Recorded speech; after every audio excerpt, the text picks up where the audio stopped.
I saw Fernando signing the divorce papers with an arrogant smile, while his lover, my best friend, waited in the car. Little did he know he'd just signed the most expensive divorce in history. I saw Fernando signing the divorce papers with a confident and arrogant smile. I knew so well after 15 years of observing that barely disguised expression of superiority, that smile he wore at corporate dinners when closing million-dollar deals, the same smile he directed at me when patiently explaining why my investment opinions were cute but naive, while Carolina waited in the German luxury car, strategically parked far enough to avoid the building's security cameras, but close enough for him to see her through the mirrored windows, probably touching up her blood-red lipstick in the rearview mirror and imagining how she'd redecorate my house when she finally moved in as the official Mrs. Castellani. Darling, everything's fine. I signed absolutely everything exactly as you asked, without questioning anything because I trust you completely. He said with that honeyed baritone voice trained in judicial persuasion, the same voice that whispered lies in my ear for 2 decades, perfectly modulated to sound sincere and concerned while dripping emotional poison drop by drop. Little did he know, in his blind arrogance and conviction of intellectual superiority, that he just signed with his $15,000 limited edition Mont Blanc pen the most expensive and devastating divorce in the city's recent history. $3,600,000 in meticulously calculated emotional damages, plus the house valued at $4 million with its 7,000 square feet of architectural humiliation, plus the 3 imported cars he personally chose to flaunt success, plus lifetime alimony of $40,000 monthly that would compromise 60% of his income for the rest of his miserable existence. I discovered the devastating and systematic betrayal exactly 3 years ago, 1,095 days ago, on a Tuesday afternoon that began ordinary and ended in personal apocalypse. But I feigned calculated and strategic dementia for each of those 1,095 endless days, waking up beside the traitor, having breakfast with the liar, kissing the cheater before he left for the office, listening to his pathetic excuses with an understanding smile, swallowing existential nausea while he touched me with the same hands that hours before touched my best friend. He signed absolutely everything without reading a single line of the 200-page documents because he blindly trusted the submissive and intellectually inferior wife he thought I still was, always had been, always would be. My name is Beatriz Montero Castellani, a name I carry with pride despite the poisoned surname. I'm 42 years intensely lived between hard-earned corporate conquests and matrimonial disappointments that cut like razors, each year marked by invisible scars only I can see when I look in the Carrara marble bathroom mirror at 3 a.m. after another sleepless night. For 15 years that felt like a century and a half of undeclared psychological warfare. I was married to Fernando Castellani, a technically brilliant corporate attorney in court where his eloquence hypnotized judges and juries, but completely idiotic and emotionally stunted in personal life, where he couldn't perceive obvious signs of mutual contempt, specialized in mergers and acquisitions of large corporations moving billions, but incapable of realizing he was about to lose all his personal assets in a single pen stroke he'd give with a smile on his face. For a decade and a half that seemed like a Dantean eternity of meticulously maintained appearances for audiences we didn't know didn't care, we built together what everyone in our elitist and superficial social circle considered the perfect marriage of São Paulo's business elite. Him, with his prestigious law firm occupying 2 entire floors in the financial district where square footage costs more than entire houses in the suburbs, me, with my corporate consultancy serving multinationals that paid 6-figure fees for projects that saved or destroyed careers. Our 7,000-square-foot house in the most valued neighborhood where celebrities and politicians were neighbors. Charity dinners at $600 a plate where we pretended to care about social causes while displaying jewelry, trips to exclusive resorts on private islands where a night's stay cost an honest worker's annual salary. Black cards with no limits, we burned on futilities to fill existential voids. the impeccable and enviable image of power and success, hiding the growing and stinking rot beneath the golden veneer we applied daily like expensive makeup on an emotional bruise. Carolina Mendez, a name that today causes me nausea just pronouncing it mentally, was my best friend since business school days at the country's most expensive university, where we shared an apartment, secrets, and naive dreams about conquering the corporate world. She was maid of honor at our cinematic wedding with $400,000 in decorations for 500 guests we barely knew but needed to impress, where she cried during the vows, faking emotion I now know was pure Machiavellian performance worthy of an Oscar. She was confidant for all my business anxieties when contracts went wrong and employees betrayed me, and personal ones when I suspected Fernando was distant, but she convinced me it was paranoia. She was the person I considered my sister chosen by heart instead of blood, because blood you don't choose, but friendship you do. The one always present at crucial moments with hugs I now realize were territory recognition, with support words that were poison diluted in honey, with advice that systematically led me away from the truth she helped hide, while literally sleeping with my husband in my bed, bought with my money. The discovery happened on an apparently common and unpretentious Tuesday afternoon, March 3rd at 2:37 p.m., a time engraved in my memory as ground zero of destruction and reconstruction, when I returned early from a last-minute canceled meeting with meticulous and punctual Japanese investors who'd missed their international flight due to a Tokyo typhoon, leaving me with an unexpected free afternoon that seemed like a gift from destiny. I didn't announce I was coming back because romantic surprises were still part of my repertoire. As a wife trying to save a marriage I didn't know was already dead and decomposing, there was no reason to suspect anything at that specific moment beyond the growing distance I attributed to professional stress and early menopause.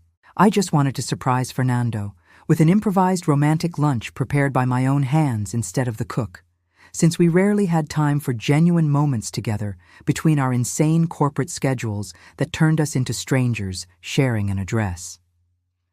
I stopped at the French delicatessen to buy expensive ingredients he'd appreciate: foie gras at $600 a portion, special vintage Bordeaux wine at $1,500, aged Swiss cheeses that reeked of old money. When I silently entered through the front door using the keys I always carried in my designer purse, along with an arsenal of credit cards and corporate responsibilities, the house was plunged in that peculiar silence of a stifling afternoon where even the birds fall quiet.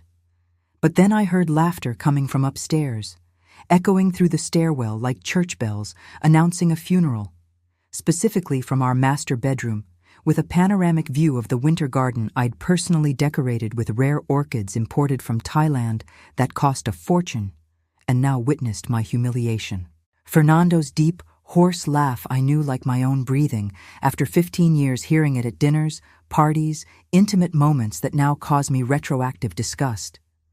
But there was another melodic and familiar female voice my brain absolutely refused to process in that impossible and apocalyptic context, like a computer program crashing when faced with a contradictory command that violates all programming rules. I climbed the imported Italian marble stairs with my heart racing, pumping pure adrenaline and enough cortisol to kill a horse. Each of the 23 steps I obsessively counted, seeming like an eternity of desperate denial and pathetic hope that my ears were playing a cruel trick, that it was the TV on, that it was anything except the devastating obvious. My $3,000 Christian Louboutin heels that normally echoed authoritatively were silenced by the Persian carpet we'd ironically chosen together on a trip to Dubai. The solid mahogany bedroom door was ajar about 6 inches, as if the universe wanted to give me the choice not to see, to go back, to preserve the ignorance they say is bliss. But through the cursed gap, I saw the scene that would forever and irreversibly change the course of my existence. Fernando and Carolina, intertwined like mating snakes in our California king-size bed on the 1,500-thread Egyptian cotton sheets I'd personally chosen at a bedding boutique in Paris during a honeymoon that now seemed like a macabre joke. Completely oblivious to the outside world and the nuclear destruction they were causing in multiple lives, to the children we didn't have because he said he wasn't ready, to the future we planned in conversations I now know were theater, to the vows of eternal love that were spit in my face. The moans escaping their throats were daggers in my guts. Each movement of their sweaty bodies was a slap to my dignity. Each kiss exchanged was spitting on 15 years of dedication. In that moment of absolute and paralyzing shock that simultaneously lasted 1 second and an eternity, 1,000 contradictory thoughts exploded in my mind like fireworks poisoned with emotional cyanide. Scream until my vocal cords tore, alerting the entire neighborhood to the scandal. Cry until dehydrating and dying right there in the hallway. Kick down the door and confront them with the fury of a betrayed woman they say has no equal. Grab the priceless Ming Dynasty Chinese vase and bring it down on their traitorous heads until blood stained the carpet. Take photos and videos for evidence and eternal emotional blackmail. Vomit right there in the hallway the breakfast he'd prepared with the same hands now exploring my supposed best friend's body. But then, like a crystalline and icy epiphany coming from somewhere deep in my corporate psyche trained at Harvard for high-risk negotiations, where one wrong move means bankruptcy, I realized with surgical clarity that the element of surprise was my greatest and perhaps only true strategic weapon. They didn't know I knew, had no idea an eyewitness had witnessed the crime. And knowledge, as they repeat ad nauseum in the corporate world between espressos and disguised cocaine, is absolute and uncontestable power. I descended the stairs silently, like a ghost or professional assassin, each muscle controlled to make no noise, breath suspended to not betray presence, left through the front door without making any sound that would disturb the lovebirds in their nest of betrayal, got in my armored executive Mercedes that ironically Fernando had insisted I buy for safety, and drove on autopilot to an empty parking lot of an abandoned shopping center that had gone bankrupt during the last recession, where no one would see me collapse like an imploded building. There, alone among graffitied concrete pillars and sepulchral silence echoing my sobs, I cried for 3 straight and endless hours until I had no more tears and my eyes looked like 2 embers, until my expensive French brand makeup was completely destroyed, running in black rivers of mascara, until my throat was hoarse and scratched from sobs that seemed like convulsions. It wasn't just the carnal betrayal that hurt like sulfuric acid corroding my entrails and dissolving my identity. It was the double betrayal, the sordid conspiracy, the coordinated stabbing coming from 2 directions I never saw coming because I was too busy being a good wife and good friend. My husband with whom I'd shared a bed, bank account, and dreams for a decade and a half, and my best friend who held my hand in difficult moments while planning to steal my life. The 2 people I trusted most in the entire world after my blood family, conspiring behind my back like Mexican soap opera villains in my own house I paid for with my work, in my own bed where I conceived hopes of children who were never born, profaning every happy memory and every corner I considered sacred of what should be my inviolable sanctuary. The discovery that nothing was real, that 15 years were a farce, that my best friend was an award-worthy actress, broke something fundamental in me that would never be completely repaired. But after the cathartic and necessary tears that temporarily washed away the pain like emotional morphine, came the cold clarity sharp as a psychopath surgeon's scalpel that had made me a successful businesswoman commanding 200 employees who feared and respected me in equal measures with annual revenue of $60 million I built from scratch while Fernando called me an obsessive workaholic. If they wanted to play dirty in the shadows like sewer rats, I'd play even dirtier with the difference that I'd play to win everything, but with marked cards in my favor and aces hidden up every sleeve. I called from the parking lot, voice choked but determined, Rafael Santana, a private investigator who'd been a federal investigator for 20 years before opening his own agency after disagreeing with corrupt superiors, known in the corporate underworld for his absolute discretion, like a confessional priest, and surgical efficiency like a professional assassin in complex marital cases that destroyed reputations. I need concrete, irrefutable, and unquestionable proof of marital infidelity that's been happening for an undetermined time.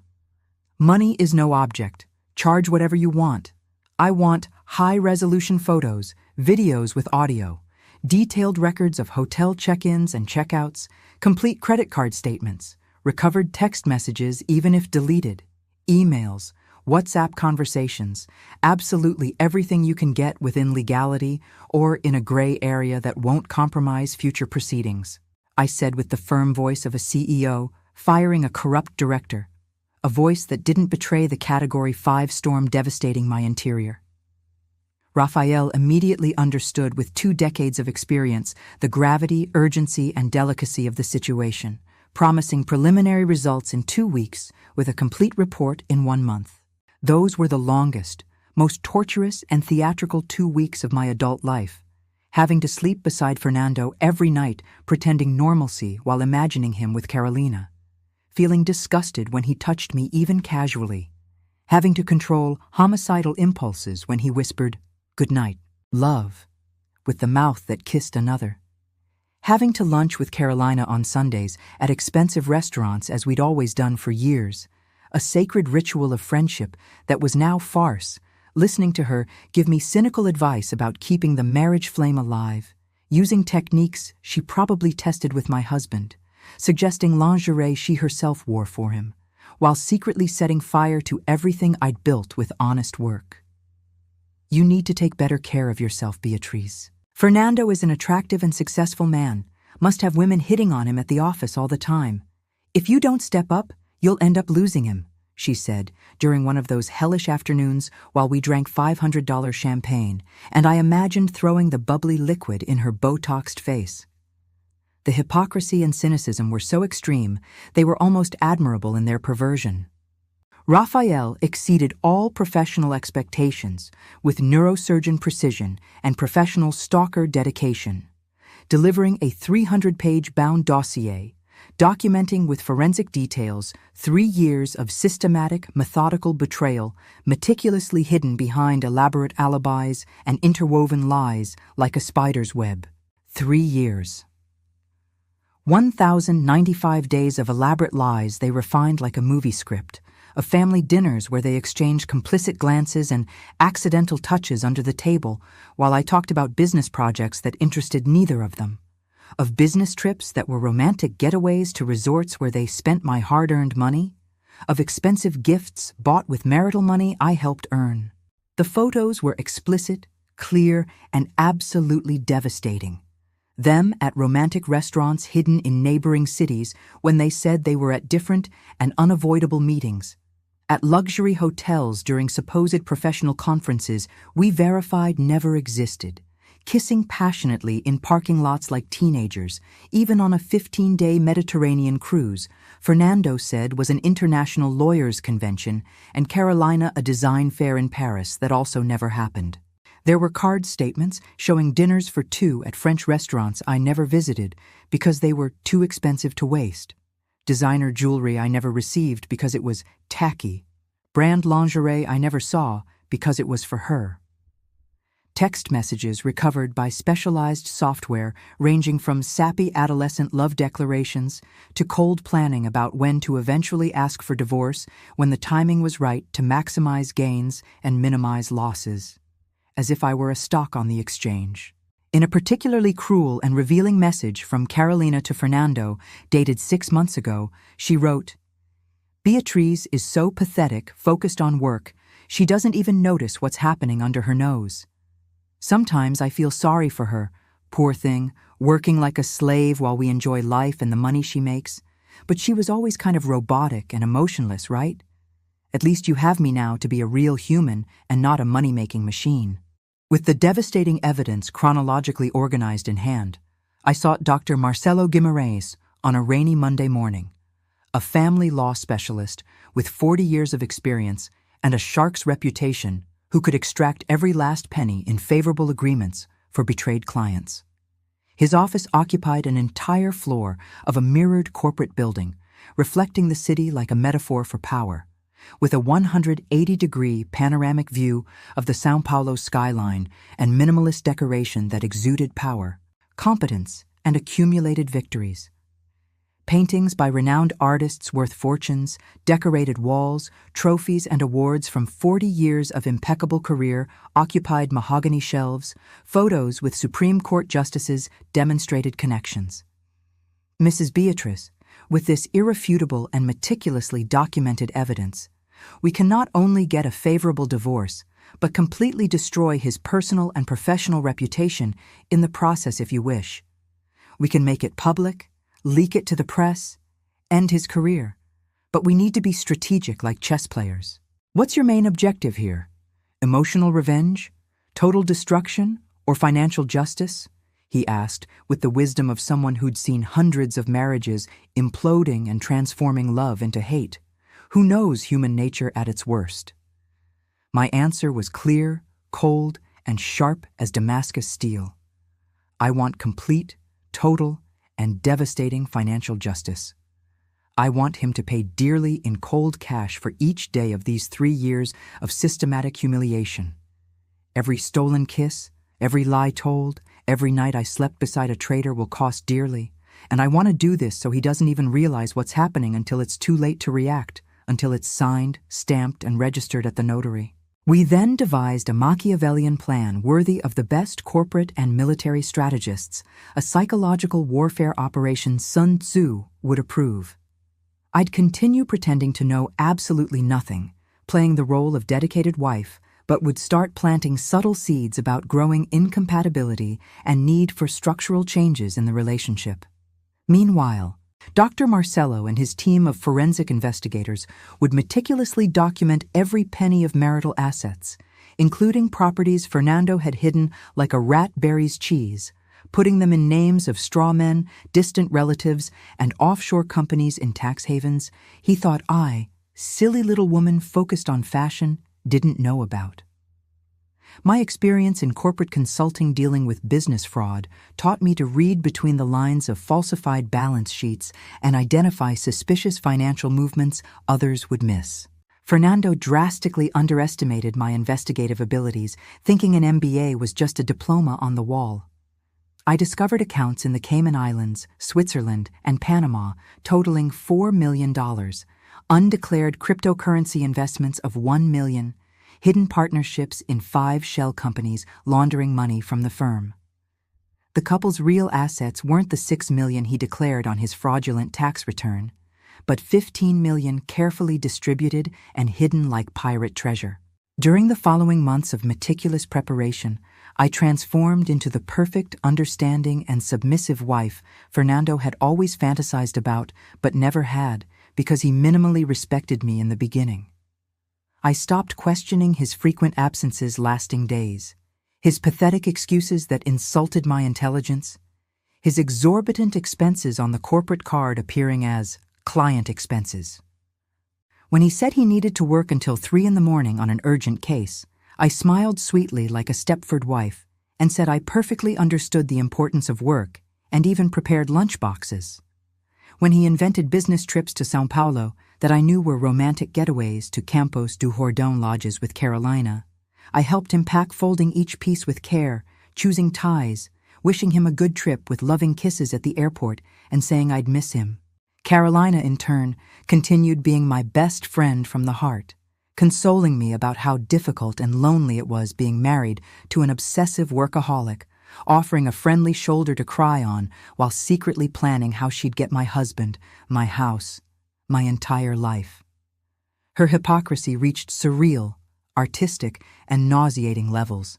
She gave advice on spicing up the marriage with sex toys she herself tested, suggested sensual Victoria's Secret lingerie she'd already worn, recommended couples therapists while systematically destroying my marriage with method and sadistic pleasure. The most difficult, the most refined torture was maintaining the facade during forced intimate moments that made me nauseous. When Fernando touched me, my skin crawled with visceral repulsion, knowing where those hands had been hours before, what feminine perfume they tried to disguise with an extra shower. When he whispered mechanical, empty, and protocol words of affection like someone fulfilling a contractual obligation, I responded with false love, while mentally calculating how much each betrayal would cost in the divorce agreement, transforming each lying, "I love you," into figures. I developed an impressive and disturbing ability for psychological dissociation, as if observing my own life from outside my body, a method actress playing the role of devoted wife while the true Beatrice, the warrior, planned perfect revenge in the dark back stages of the mind. I started taking Xanax and Lexapro prescribed by a discreet psychiatrist who practiced in an office far from our social circle to manage the performance without completely losing it and killing someone. Each pill swallowed with expensive imported water was a bitter reminder that this was temporary, that I was playing 4D emotional chess, where the opposing king was already in checkmate. He just didn't know it yet because he was a terrible player. Helena, my sister 4 years younger but wiser in emotional matters, only real confidant during this infernal period that seemed like purgatory without promise of paradise, was my safe harbor of sanity when I felt I'd go crazy. A respected cardiologist who saved lives daily, she had the rare and perfect combination of developed emotional intelligence and scientific pragmatism to support me without moral judgments that didn't fit the situation. "Beatrice, what you're doing is impressive in terms of strategy and self-control, but you're destroying yourself inside like emotional cancer. Look at your dark circles, your weight loss, your tremors. Are you absolutely sure it's worth sacrificing your mental health?" she asked during our secret weekly lunches at a discreet Japanese restaurant in the Asian district, far from the poisonous social circles we frequented, while I pushed expensive sashimi around the plate unable to eat. "Every penny I'm going to take from him is worth every tear shed in showers to muffle sobs, every sleepless night planning the next move, every moment of absolute disgust I had to swallow like bile. It's not just about money, Helena. You know that. It's about poetic justice. It's about making him feel in his sensitive skin. Or better, in his pocket where it hurts him, the pain multiplied by 1,000 that he caused me. It's about proving I'm not the stupid little woman he thinks I am." I responded with obsessive determination that sometimes scared even me when I heard myself. I began subtly introducing, like a seed in fertile soil, the idea that our marriage needed deep structural changes or it would end. During elaborate romantic dinners, I suggested and prepared with expensive ingredients, which Fernando accepted with barely disguised guilt he tried to drown in wine. I spoke with melancholy voice about how I felt we'd lost the essential emotional connection, how work had consumed us like a parasite, how maybe we needed to rethink our entire marital dynamic before it was too late. Fernando agreed too enthusiastically, probably seeing this as the perfect golden opportunity to eventually suggest an amicable separation that would allow him to be with Carolina officially without scandals that would damage his professional reputation. "You're absolutely right, darling. I think we've both changed a lot in these 15 years. We're not the same people who got married. Maybe we should consider taking a break, to rediscover ourselves as independent individuals," he suggested with false concern that barely hid hope and anxiety for freedom, practically salivating at the possibility. I pretended to consider the idea with theatrical seriousness, even shedding strategic tears of emotional glycerin that made him feel even guiltier and consequently more malleable to my future absurd demands he'd accept to get away quickly. In a strategic move calculated with military precision, I began showing myself emotionally fragile, dependent, and insecure, the complete opposite of the strong, independent, and intimidating executive I'd always been, and that he secretly hated. I cried frequently and copiously over trivial reasons like soap operas, margarine commercials, or radio songs, demonstrated obsessive insecurity about my appearance, asking if I was fat or old, created a convincing narrative that I was going through a deep existential crisis, questioning the meaning of life and work. Fernando, feeling guilty but also superior as an alpha male who finally had a submissive woman, became more condescending and paternalistic, exactly as I'd predicted and desired. The more fragile and pathetic I seemed, the less threatening I was to his plans, and the more he lowered his guard, thinking he had total control. It reached the absurd point of him suggesting maybe I should take a year's sabbatical from the company I'd built with blood and sweat, dedicate myself to relaxing and futile hobbies like porcelain painting or organic gardening, basically become the stereotype of a trophy wife with no ambitions of her own who lives to please her husband. I enthusiastically agreed with everything, even enrolled in flower arranging classes, while secretly expanding my business, opening 3 branches and creating a holding in my individual name that wouldn't enter the division of marital assets, moving 20 million without him noticing. The genius strategic turning point happened when I suggested we have a grand vow renewal for our 15th wedding anniversary approaching. Fernando almost choked on the $500 Argentinian Malbec he was drinking when I made the proposal during an elaborate 7-course dinner I personally prepared over 8 hours, each dish a culinary work of art wasted on a trader's palate. I think it would be symbolic and beautiful, you know? A way to start from scratch, leave the past buried, and build something new on the ashes, I said, with eyes shining with false hope mixed with theatrical tears, squeezing his hand across the table with the desperate force of a drowning person. He reluctantly agreed, forcing a fake smile, probably calculating it would be easier to accept the farce than create suspicions with a refusal that would require explanations. What he didn't know, in his infinite arrogance, was that the renewal would include signing new marital documents Dr. Marcelo had meticulously prepared over months, disguised among innocent ceremonial papers and vendor contracts for the party, pages and pages of legal traps. I organized a pharaonic event for 200 guests at the city's most exclusive party venue, where the waiting list was 2 years.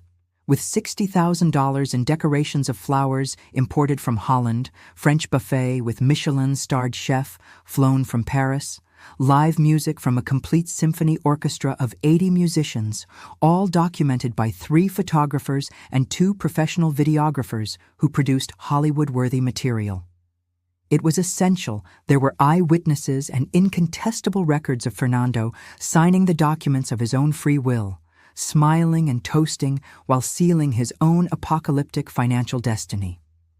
Carolina was there, obviously, as my maid of honor because it would be too suspicious not to invite her, wearing a $40,000 Dior dress I personally chose and paid for, knowing it would be the last time I'd spend a penny on that viper, falsely smiling, showing whitened teeth while hugging me for photos that would later be evidence attached to the proceedings.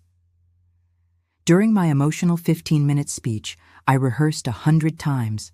I spoke about Christian forgiveness, renewal like a phoenix, and the importance of documenting our renewed commitments for posterity, making it seem like the papers were just romantic formality without legal value, when in reality they were a legal atomic bomb.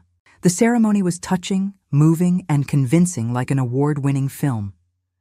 I cried tears everyone interpreted as genuine emotion of renewed love, but were pure relief at the exhausting farce coming to an end. Fernando gave a speech about how much he loved me with words he stole from some wedding website, how he was committed to our future together until death do us part, empty words like a coffin that were recorded in 4K and later attached to the proceedings as evidence of premeditated bad faith. When the crucial moment came to sign the documents, he did it with the theatrical flourish of a ham actor, without reading a single line of the 200-page papers, because he blindly trusted they were just vow renewals without legal value. Little did he know he was signing a new retroactive prenuptial agreement with draconian clauses, recognition of marital debts in the millions, property transfers, irrevocable powers of attorney, and a series of documents Dr. Marcelo had created with Swiss watchmaker precision. We toasted with $2,000 Dom Perignon, while I savored not just the effervescent taste of expensive bubbles, but the sweetness of perfectly executed revenge after years of obsessive planning. The following months were meticulous final preparation for the fatal coup de grace. I began gradually but consistently transferring assets to protected trust fund accounts, selling shares in joint ventures below market value to my holdings, converting investments into more liquid and legally protected forms. Fernando, too busy fucking Carolina and too confident in my feigned ignorance as an alienated housewife, didn't notice subtle but significant financial movements that would total millions. When he occasionally questioned some suspicious transaction, I always had a plausible explanation about golden retirement investments or portfolio diversification that he accepted without questioning deeply because men don't understand domestic finances. His intellectual arrogance as a man who thought himself a genius, thinking he understood everything much more than the little woman, was his spectacular ruin. Every document he signed without reading out of laziness and arrogance, every power of attorney he gave me to facilitate annoying bureaucracy, every password shared for modern couple convenience, everything was meticulously used to protect my interests and maximize gains in the inevitable nuclear divorce. Meanwhile, I continued collecting evidence through Raphael, who became the invisible shadow of the adulterous couple. The detective had legally installed monitoring devices in my own car that Fernando occasionally used when his was being serviced, capturing revealing conversations between him and Carolina that were pearls of confession. In a particularly enlightening and revolting 40-minute recording, they discussed how they'd divide assets and when would be the ideal moment to ask for divorce. Beatrice is smart with business, I admit, but terrible with legal matters because it's too much emotion and not enough reason. I'll convince her a quick settlement is better for both to avoid scandal. She'll accept any crumbs to avoid public exposure, Fernando said confidently while driving my car to a clandestine meeting. And then we can finally be together officially and publicly. I'm exhausted and tired of pretending to be her friend. It's exhausting and degrading listening to her whining about the failed marriage when I'm the one who makes you truly happy all this time.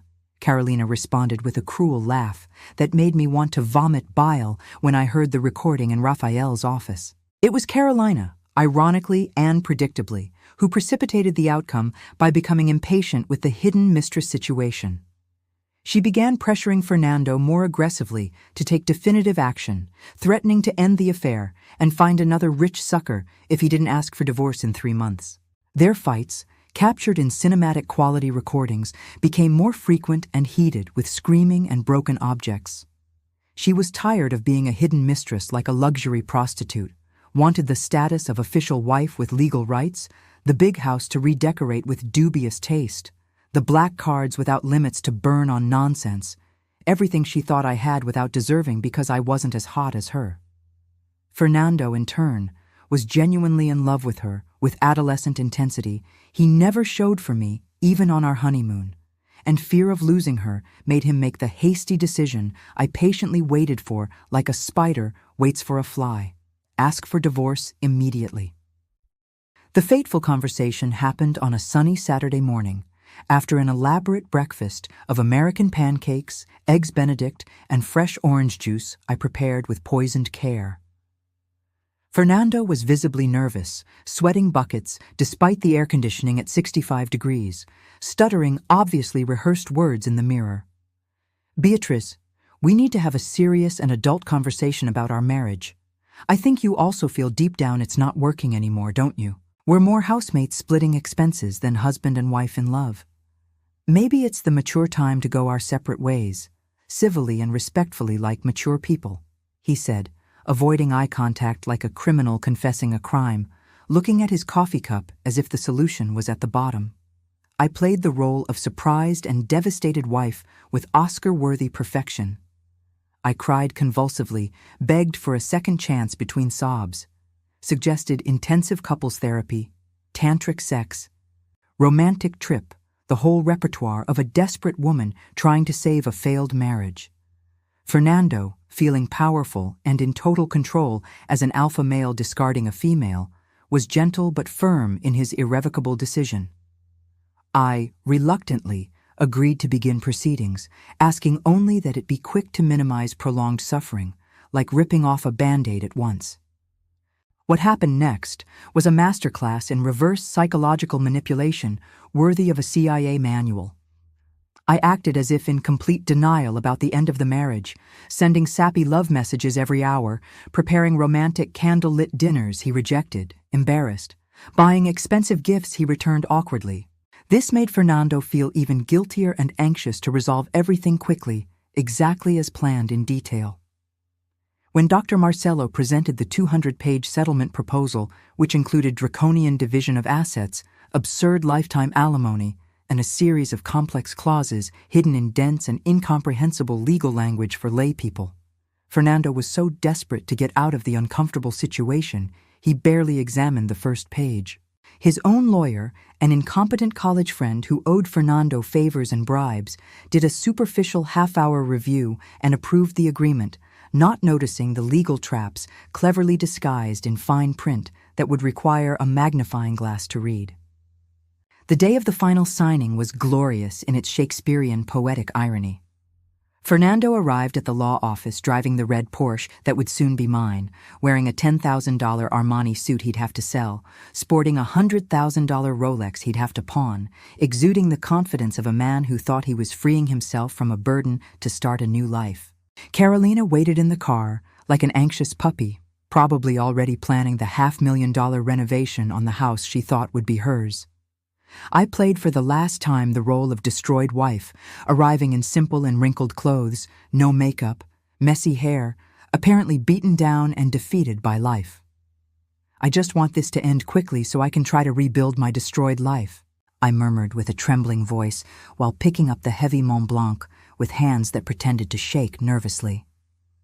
Fernando, anxious and guilty in equal measures but wanting to finish quickly, signed page after page without reading a comma, just wanting to end the embarrassment and go celebrate with his mistress. Everything's fine, Beatrice. I signed absolutely everything as you asked. I hope we can maintain a civilized and mature relationship, he said with a false conciliatory tone of someone who thinks they're being magnanimous, probably imagining he was being generous, giving me the crumbs that were left.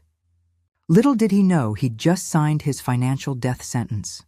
The agreement he thought was standard and fair included division of 70% of all marital assets to me due to proven betrayal with irrefutable evidence, the main house valued at $4 million that I'd transform into my palace, the 3 imported cars including his beloved Porsche, lifetime alimony of $40,000 monthly adjusted for inflation, full payment of corporate card debts he used for meetings totaling $600,000, and the most delicious of all, a compensation clause for emotional damages worth $3,600,000 due to 3 years of proven adultery, $1,000 for each day of humiliation. The realization of what had happened only hit Fernando 3 days later when he was in Cancun with Carolina, when he was legally notified via WhatsApp and email about the immediate freezing of all accounts and transfer of assets according to the signed and registered agreement. The phone call I received was a symphony of fury, despair, and disbelief that I recorded for posterity.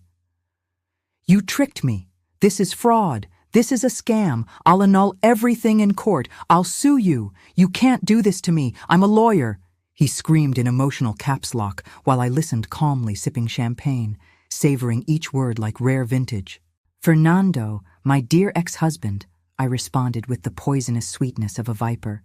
I didn't force you to sign absolutely anything with a gun to your head. You had a lawyer present, even if incompetent. You had time to read but chose not to out of laziness and arrogance. And about tricking me, well, I think we're even on that score after 3 years, don't you think?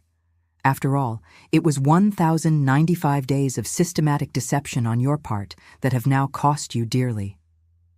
The revelation about my knowledge of the betrayal from the beginning was the final blow that broke him. You knew? How long exactly? He asked with a strangled voice, like someone choking on their own saliva. From the first day, first minute, first second, my dear. Every sordid meeting, every elaborate lie, every moment you spent with Carolina thinking you were too smart to get caught.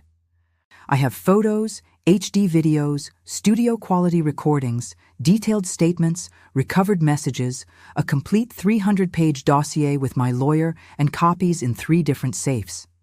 If you want to contest the agreement in court, everything will be made public in the media.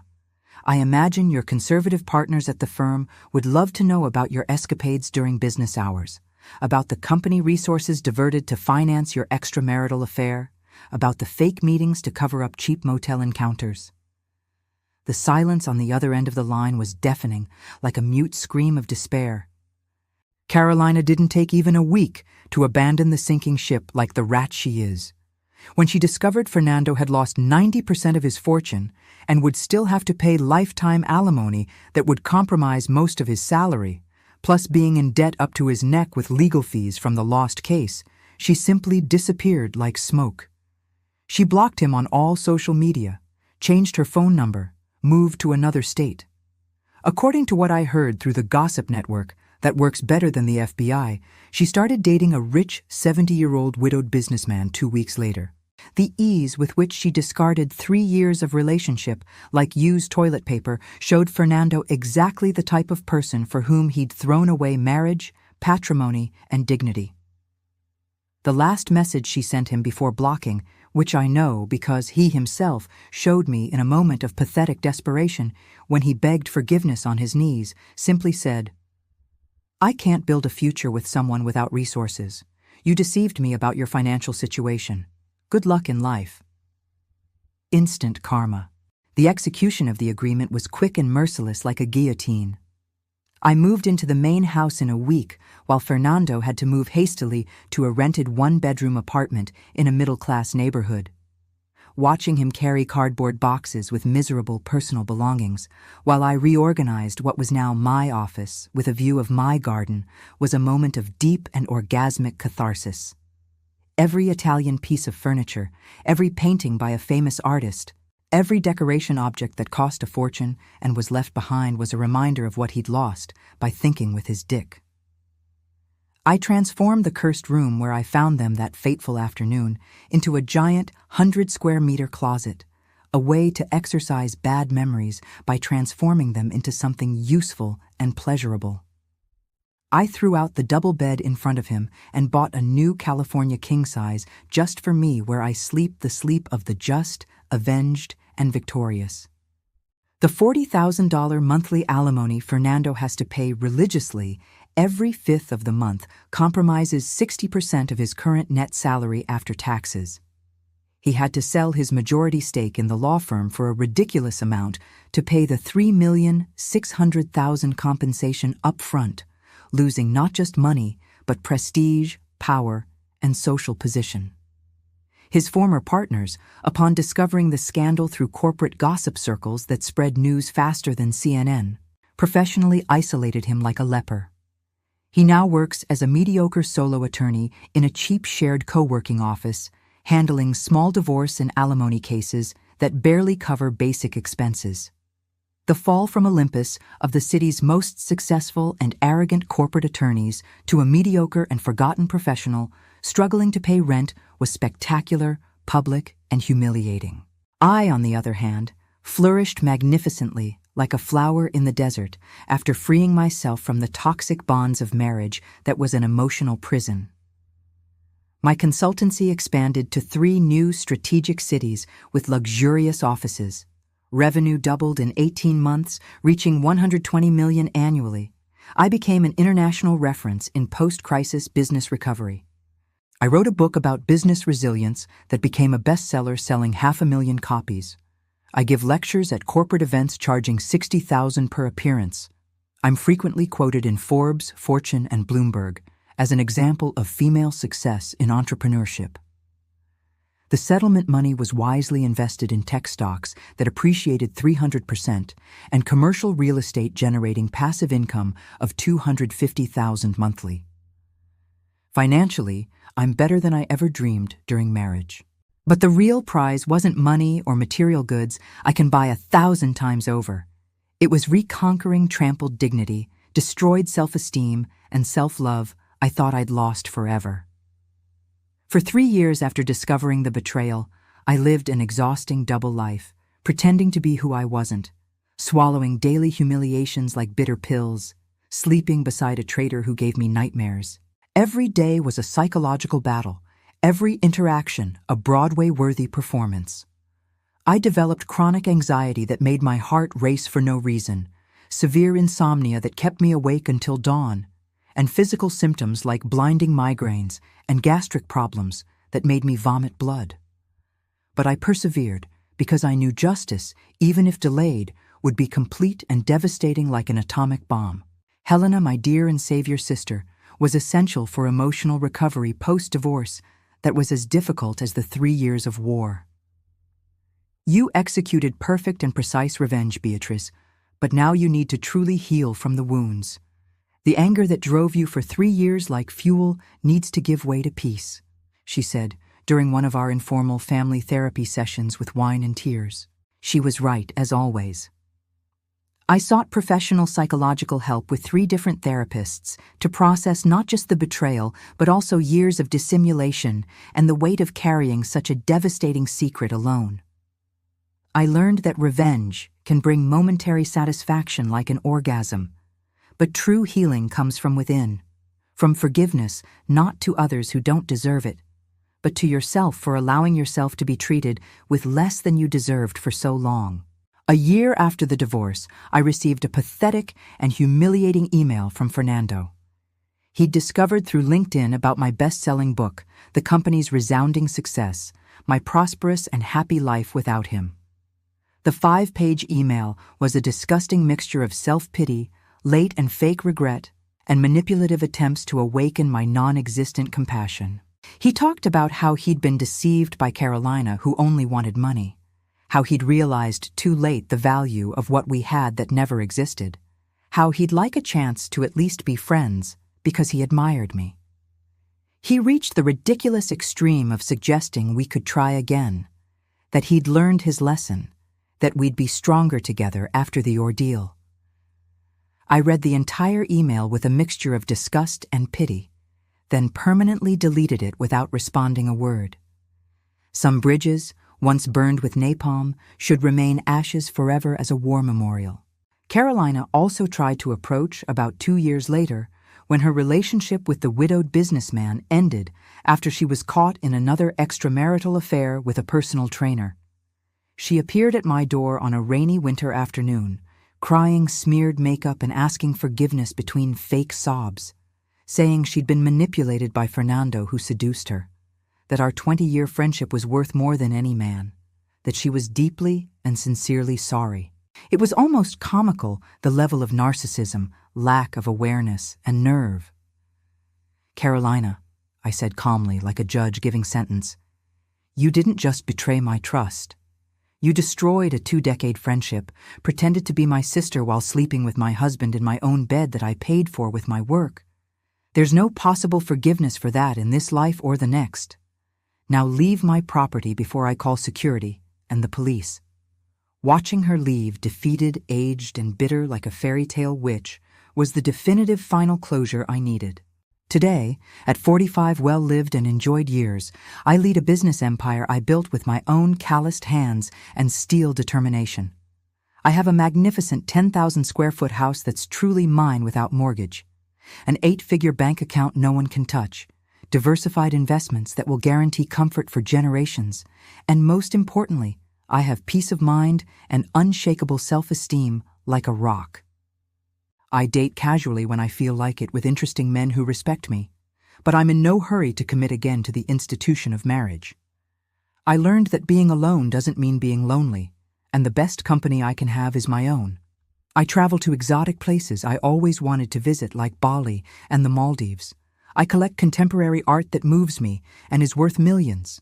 I invest in causes I believe in, like female education. I live each day with authenticity and purpose without masks. Fernando continues paying alimony religiously every month like clockwork, a constant and painful reminder of the sky-high price of his betrayal. I heard through acquaintances who maintain contact out of morbid pity that he developed severe alcoholism, drinking 2 bottles of whiskey a day. His health deteriorated with cirrhosis and diabetes.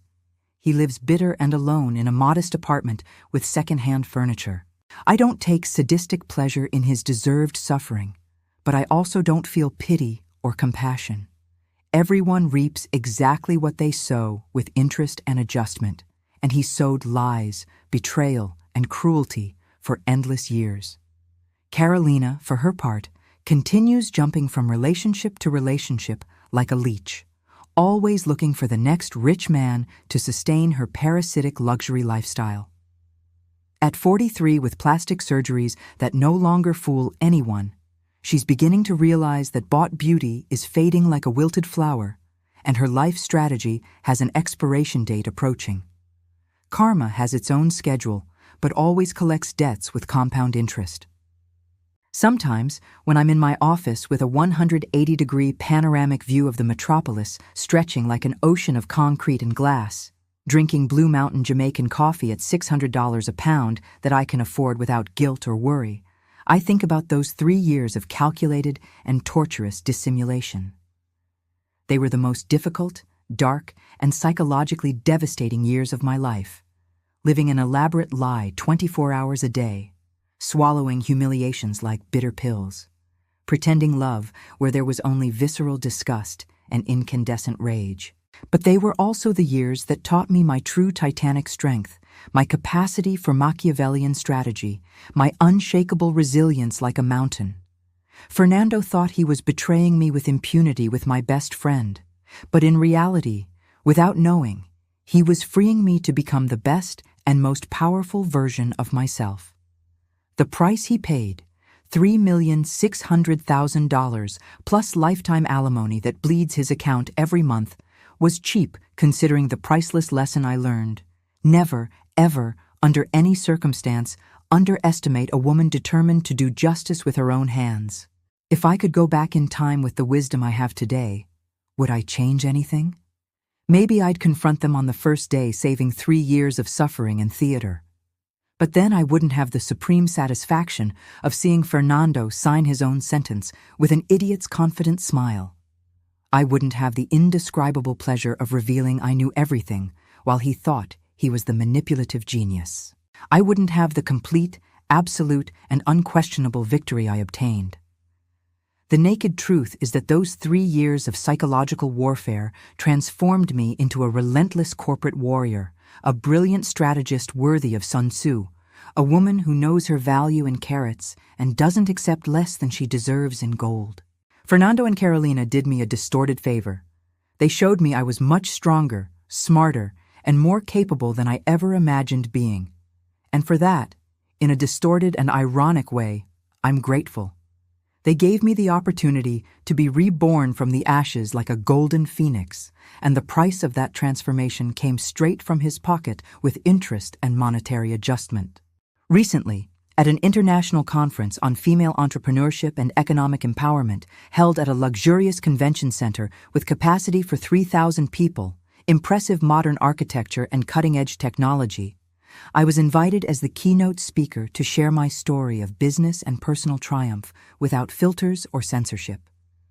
The auditorium was completely packed with powerful female executives, ambitious emerging businesswomen, university students with eyes shining with hope, and professionals from all areas seeking inspiration and practical strategies to overcome their own corporate and personal challenges that seemed like insurmountable mountains.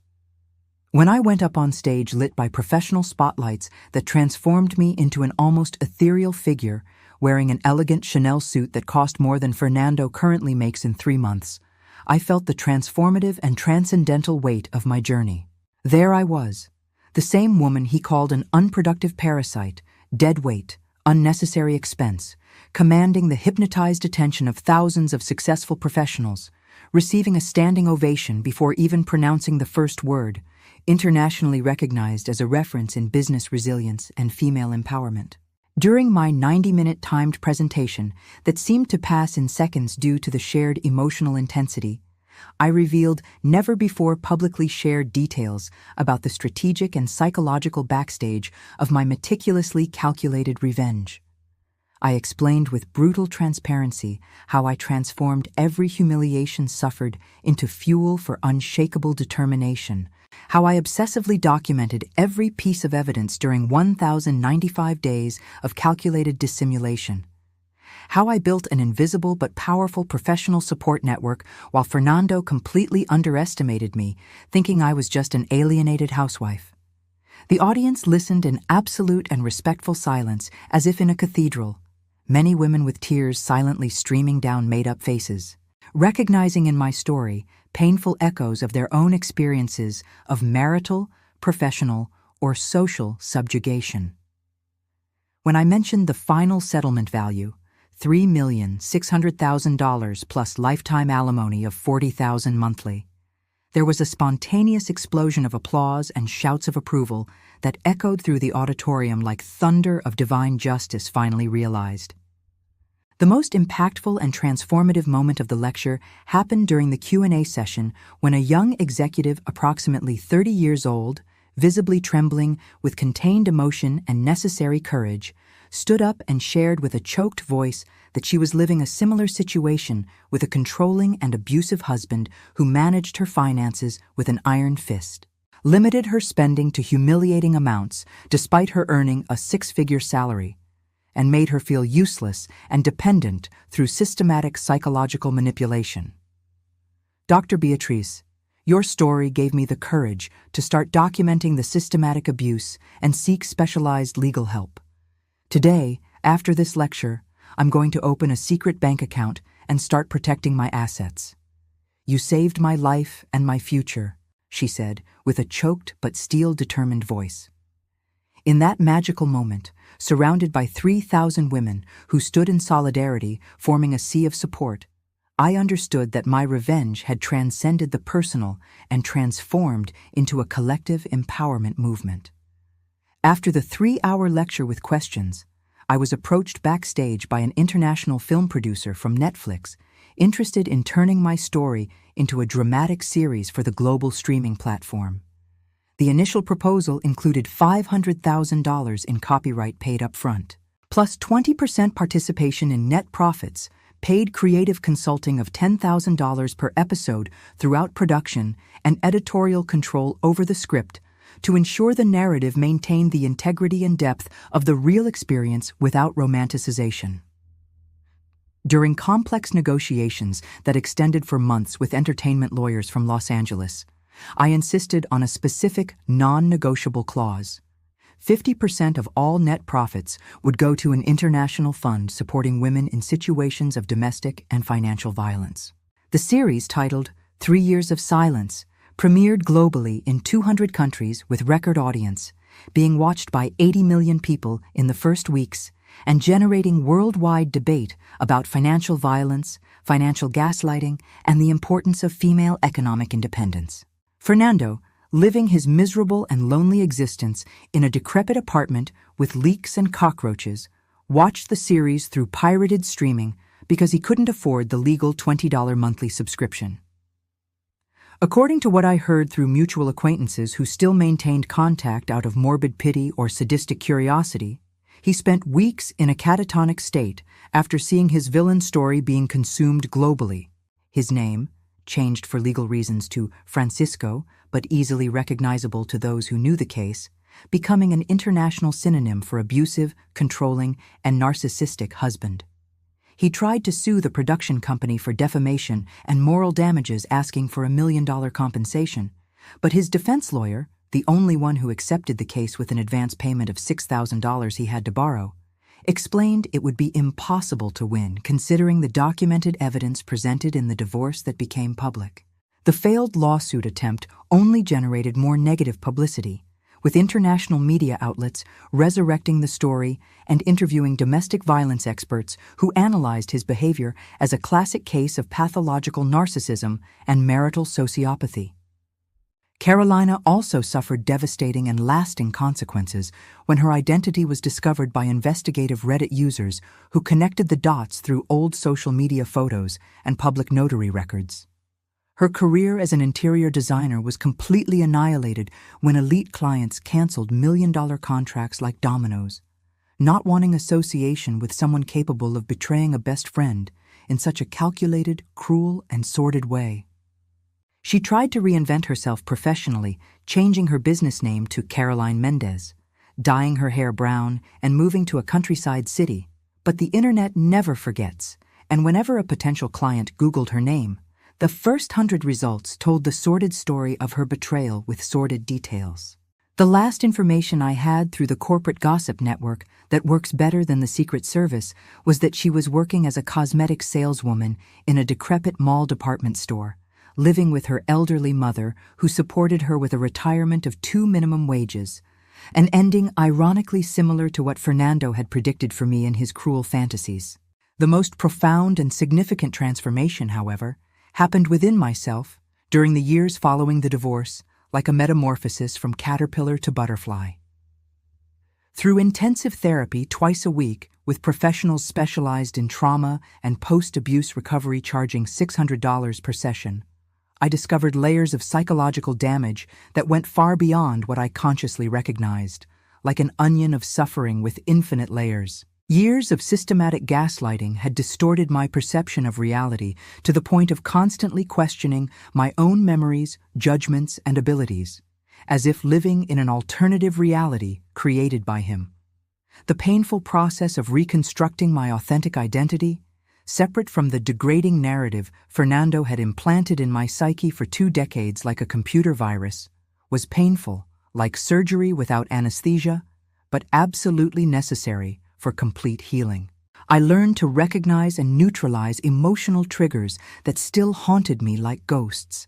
His internalized voice that occasionally whispered I was a fraud, that success was luck, that I didn't deserve happiness earned with blood and sweat. During a particularly revealing session with my therapist, Dr. Marina, a wise 60-year-old woman who had dedicated her life to helping survivors of abusive relationships after she herself survived a violent marriage, I had a transformative epiphany about the true cost of my revenge. Beatrice, you won the financial and legal battle in a spectacular and inspiring way. But you need to ask yourself with brutal honesty, how much of yourself did you sacrifice during those 3 years of dissimulation? How much of your authenticity was compromised by living an elaborate lie, even for a just cause? She asked, with the penetrating gentleness of an emotional scalpel.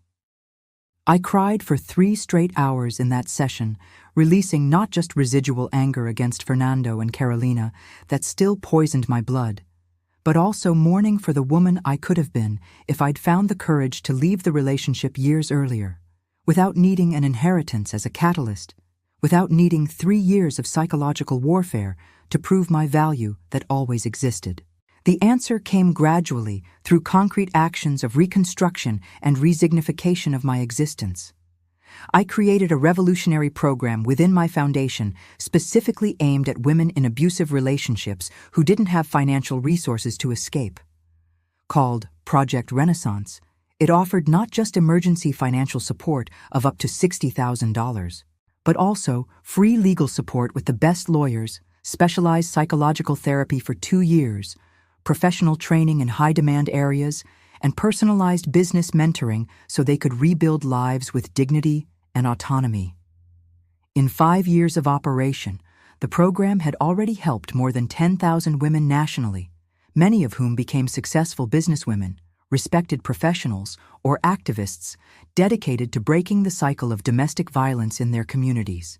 One of Project Renaissance's most impactful stories was Maria Eduarda, a brilliant 35-year-old doctor who graduated with honors, whose lawyer husband had systematically sabotaged her promising career, forcing her to refuse promotions, limiting work hours, and obsessively controlling every penny of her substantial $25,000 salary. When she arrived at the foundation after fleeing home with only the clothes on her back, she was on the verge of a complete nervous breakdown, considering abandoning medicine because her husband had convinced her she was too incompetent for the profession.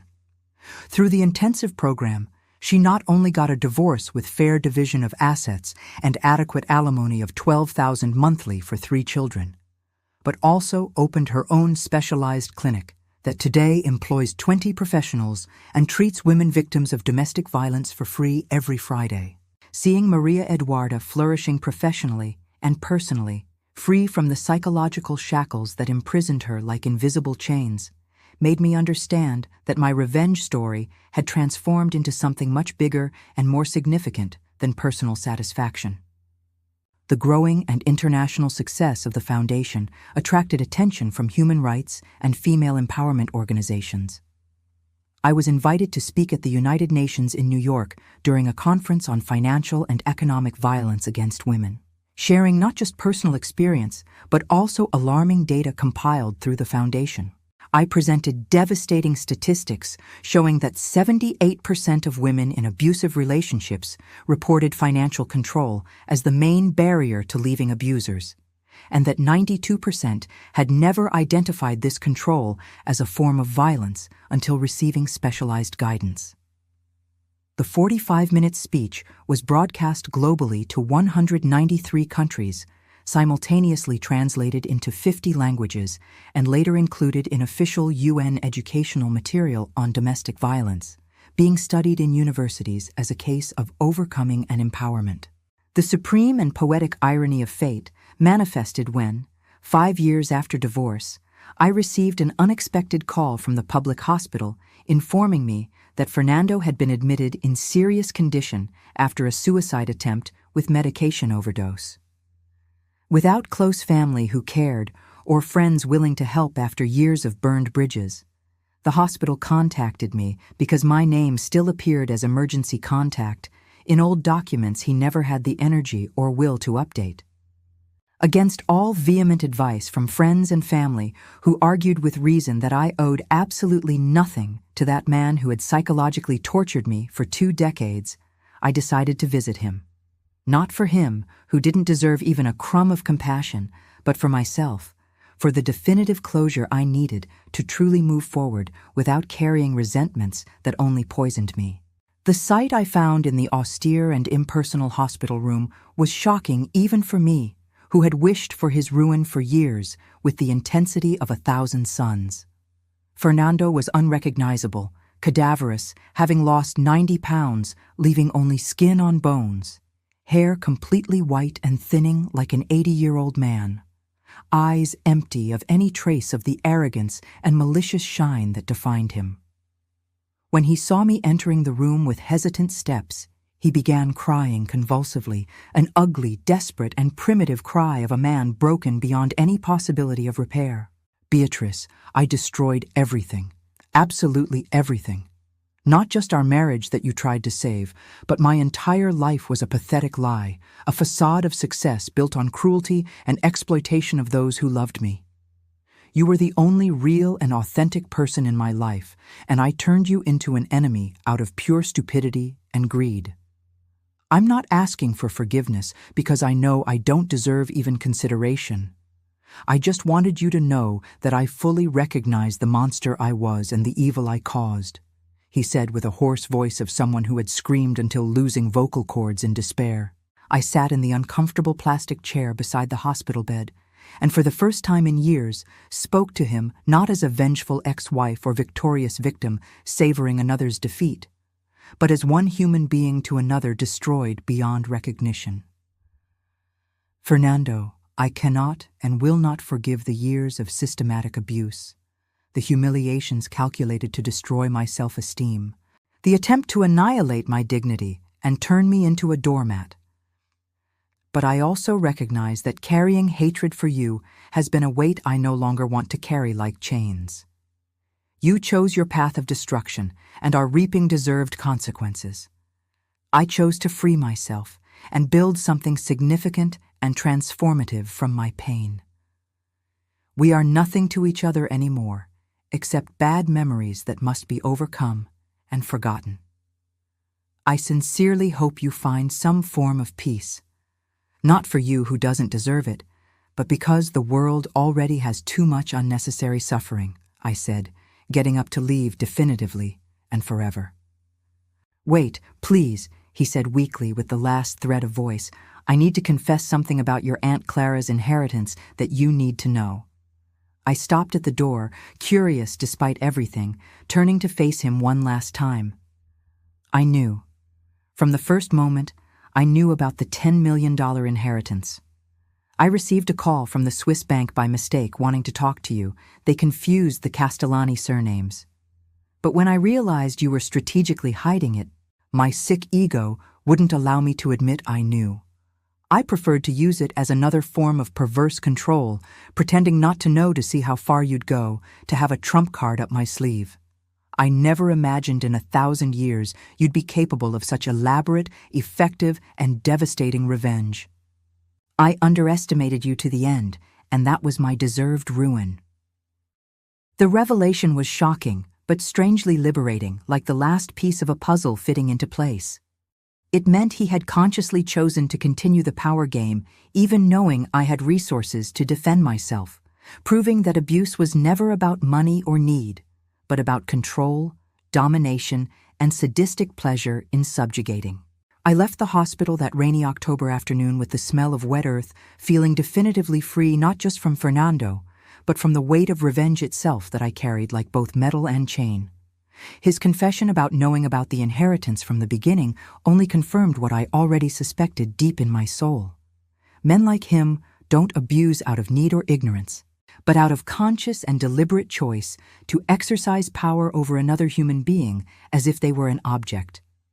This made my victory even more significant and important, because I had defeated not just a man who underestimated me, but one who consciously tried to break me, knowing I had means to defend myself. The revelation also made me question how many women suffer similar abuse without ever having the opportunity or resources that Aunt Clara's inheritance provided me, reinforcing my lifelong commitment to the Foundation and Project Renaissance. Fernando survived the suicide attempt, but never fully recovered, physically or mentally. He spent the next 2 years in a modest government-maintained rest home, forgotten by everyone except the underpaid staff who cared for him out of professional obligation, not compassion. He died alone on a cold winter morning, being discovered only 4 hours later during medication rounds because no one noticed his absence. His funeral had exactly 3 participants: the priest saying protocol mass, the gravedigger who dug the shallow grave, and ironically, Carolina, who appeared not out of residual affection or longing, but because she hoped to inherit something, discovering with bitter surprise that he had died owing more than $350,000 in legal fees, procedural fines, and accumulated medical costs. The last Shakespearean irony was that in a will scrawled with trembling handwriting of emotional Parkinson's, he had left his only remaining possessions, a broken Mont Blanc pen worth nothing, and a fake watch bought at a street market, to me, with a note that simply said, "To the only person who had the courage to face and defeat me, you deserved every penny." Today, at 48 well-lived and enjoyed years, exactly the same age Marina was in her inspiring story that so influenced and saved me, I lead not just a national foundation, but a global movement of awareness about financial violence affecting millions.